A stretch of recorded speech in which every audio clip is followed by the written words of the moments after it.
குழந்தை வைக்க தவறுன்னு சொல்லுவாங்க. அவர் கூட அந்த குரு பகவான் வீக்கா இருப்பார். குரு தான் புத்திர யாருன்னு சொல்லுவாங்க. அதே மாதிரி நாடி ஜோதிடத்தை பாத்தீங்கன்னா உங்களுக்கு வந்து குரு பகவான் தான் ஜீவ கிரகமா இருப்பாரு ஆண் ஜாதகத்துக்கு. அப்பேற்பட்ட குரு வார்த்தா கோடினம் என்று சொல்லக்கூடிய குரு பகவானுடைய திசை 16 வருஷம். தாயம் வந்து கருப்பு கொண்டவர்களை வஸ்திரம் பார்த்தீங்கன்னா மஞ்சள் கலர் வஸ்திரம். அவர் என்ன செய்யணும் அப்படின்னா ஒரு பிறப்பினுடைய ஜாதகத்துல ஜன்னகால ஜாதகத்துல குரு எந்த பாவத்தை பார்க்கிறாரோ அந்த பாதம் அவருடைய ஆயுள் பாவம் வரையும் தொடுக்கணும். 7ஆம் பாவம் பார்க்கிறான்னு வச்சுக்கோங்களேன், அவருக்கு மனைவினால யோகமே இருக்கும், தோல்வியே இருக்க அப்படின்றாங்க. அந்த ஒவ்வொரு பாவத்துக்கு உண்டான உறவுகளும் அவருக்கு நன்மை இருக்குன்னு சொல்றாங்க. அப்படிப்பட்ட குரு பகவான் நல்லா பிரார்த்தனை பண்ணிக்கிறது. படிச்ச படிப்புக்கு ஏற்ற வேலை கொடுக்கக்கூடிய இந்த குரு பகவான் தான். அப்படிப்பட்ட குரு பகவான் நல்லா பிரார்த்தனை பண்ணிக்கிறது. குரு பிரச்சோதயாதி ஸ்வாஹா குருவே ஸ்வாஹா புத்திரகாரணே ஸ்வாஹா ஜீவகரணே ஸ்வாஹா அஸ்மி மந்திராய பிரச்சோதய சிவமுகாய குருகிர தேவதாய. இதை நம்ம 6வது வரக்கூடிய சுக்கிர பகவான் கலஸ்திரகாரன் என்று சொல்லக்கூடியவர்.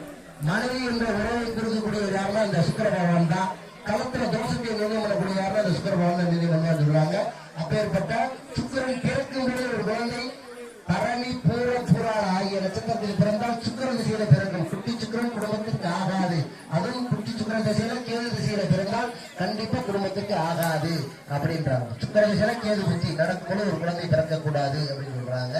அப்பேற்பட்ட சுக்கிர பகவானுடைய திசை பின்யோகமாக வந்தால், அதாவது 40 வயசுக்கு மேல வந்தால், அந்த வயசுல வந்து நமக்கு எவ்வித கண்டங்கள் வந்தாலும் உயிரை எவன் வந்து தூக்கிட்டு போக மாட்டார். அப்பேற்பட்ட சுக்கிர பகவானுடைய திசை 20 வருஷம். தாரியம் வந்து வெண்மொச்சை வஸ்திரம் வந்து பாத்தீங்கன்னா சந்தனப்பட்டுக்கிற வஸ்திரம். சுக்கிர பகவான் நல்லா பிரார்த்தனை பண்ணிக்கிற வேண்டியது.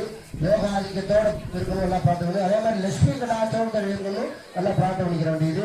ஓம் மச்ச பிரஜாயத்தையும் தமிழ் வஸ்தாயுமே கண்ணா சுக்கிர பிரஜோஜாதி ஸ்வாஹா சுக்கிராய ஸ்வாஹாய சிவராபயாய ஸ்வாஹா அஸ்திமண்டாய சுக்கிர பிரஜோஜா. இதை நம்ம அடுத்து 7வது வரக்கூடிய நமக்கு எல்லாம் தெரிஞ்சதுதான் சனி பகவான் அப்படின்னு சொல்றாங்க. ஆயுள்காரன் சொல்றாங்க.